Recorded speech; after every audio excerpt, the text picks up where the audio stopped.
Hello, my name is Jay, and today we're going to be unboxing, reviewing, and sound testing the Comfom Wireless earbuds. Now, in order to do any good, thorough reviewing, you have to be able to compare it to other similar brands and similar products right around the given price range. So right here we've got two heavily used products. These are the Tozo T8, which I use on a daily basis, and this is the Fire E18, which is used by my brother on a daily basis as well. So we've got a pretty good idea on how these products hold up and perform, and the good and cons of these. We've reviewed these in the past, and here we are with the different pair. We're going to test these out, give an honest opinion.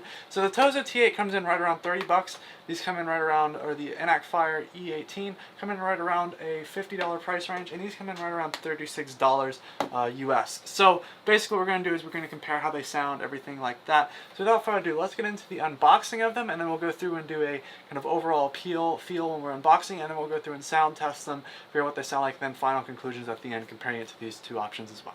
Okay, what's up everybody? So today, let's get unboxing. So here we are, just pop this off. So we've got a nice little plastic case, and we've got a little bit of foam back here, and I think we got some stuff underneath here, which actually doesn't look that bad. So they've got, so you can pop out the back here and get underneath it. So right here off the bat, we got the earbuds right here, but let's see, we got some different earbud pieces, and then of course we've got the different cable. Let's see if we can pop this out, just see how the quality of the cable is. Because honestly, the packaging, the bags actually feel pretty nice. I mean, the boxing isn't as nice as I've had in the past. Like the Tozo earbuds were definitely a nicer unboxing experience. But I will say though that these don't look like they're having that bad of falling that far behind. And honestly, I think everybody in the end cares just about the earbuds.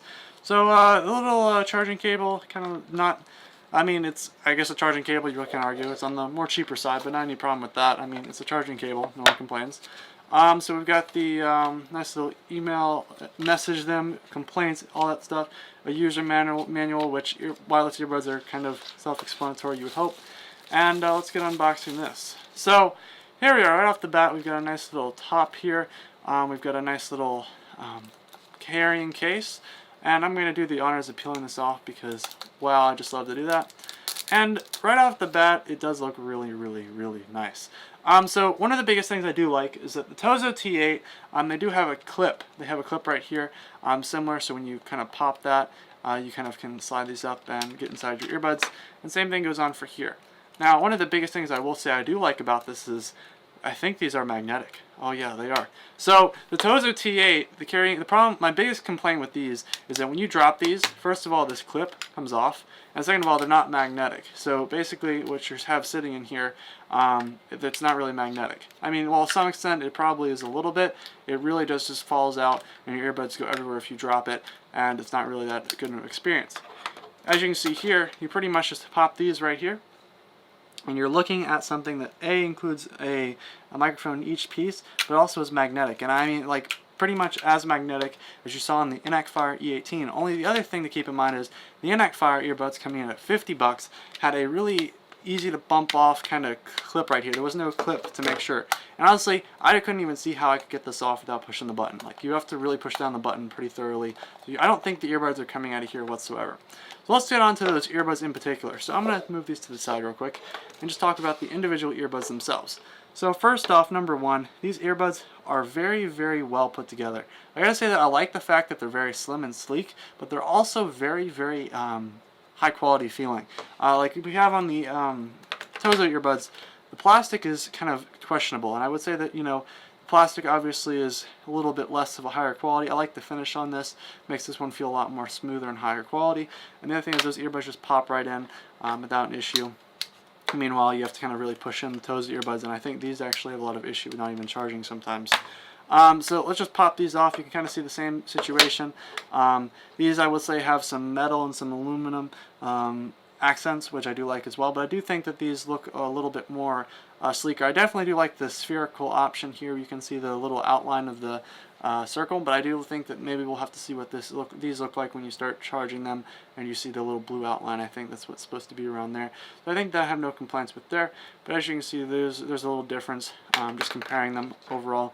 A really $50 option versus a $35 option, which at this point, just from overall looks, I say this is just slightly worse. I'd say only it's worth like $5 difference. I would say these look like they're a $5 difference, but that's just me. So for 50 bucks compared to the 30 bucks that we've got here, you can kind of see what's going on. I'm putting it in the wrong case, but you can kind of see That's kind of what you're looking at. I definitely would argue that the carrying case is a little bit better on the Enac Fire ones, but we'll get in here and check out sound quality on the Comfom ones. Okay, so what we're going to do today is we're going to sound test them. Now, just a quick side note is I want to start off, every time you start sound testing something, you need to really know how well it cancels the sound. So I'm going to pop these in my ear.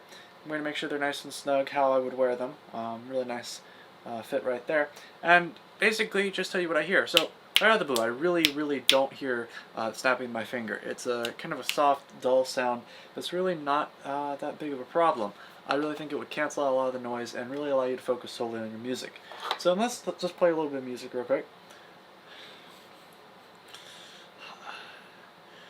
It's definitely, I will say, it's definitely not going to be something that I would argue is the same level of bass as I've gotten in the full headphones, but these are equivalent to the $50 Enac Fire earbuds that I've used in the past, and without a doubt, these sound pretty much the same identically. They're pretty much the same sounding.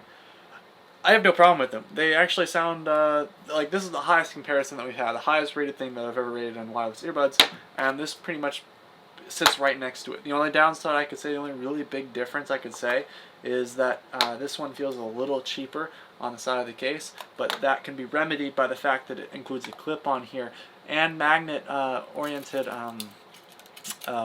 charging. So you've got, that's the only complaint for these, is that they don't have a clip that you adjust so you can pop these out on action. This has a clip, and that's my only complaint. And I mean, I'd rather put a clip on there so nothing happens to my earbuds than, you know, have something that feels a slight bit better. So that is my only complaint, and I guess that's not really a complaint. So we pretty much have to put the tie on the $50 and the $35 earbuds, which I think is an absolutely awesome thing to do, especially because these were $30, and I would say they don't even come close to comparing with these. These are much well put together. I like these a lot. Now, the Tozo earbuds, don't get me wrong, are a nice, good product to use, but they do have a blinky light that I'm really not a big fan of and looks a little weird. And so this pretty much sums up everything that I've said in these earbuds and these earbuds. So this by far is the best bang for your buck, and I would highly recommend this in the future. My only concern would also be is if the Tozo earbuds have this cracking problem when you drop them. Obviously you're not going to have a problem with them this opening up and your earbuds going everywhere, but you will might have a problem with this cracking. And like I did with the Tozo earbuds, if I do have that happen, I'll use this for a bit. I'll make sure I go down below and let you know down in the comments. I'll pin a comment and you guys will see all my complaints if I ever run into any. I actually have a nice list down in the Tozo video that I made, and I talked about all the complaints I have with that product. But as always, thank you very much for watching. If you're interested in buying these, there's a link down below for an Amazon affiliate link. Helps me out make these videos. And of course, you're welcome to click on that to get, directed right to the page where you can buy this. And as always, thank you very much for watching. I have a little playlist going as well of all these earbuds that I'm reviewing. Got a couple more in the mail. So if you're interested, please check that out. And as always, check out my channel for other cool tech-related news videos, etc. Thank you very much for watching. Goodbye.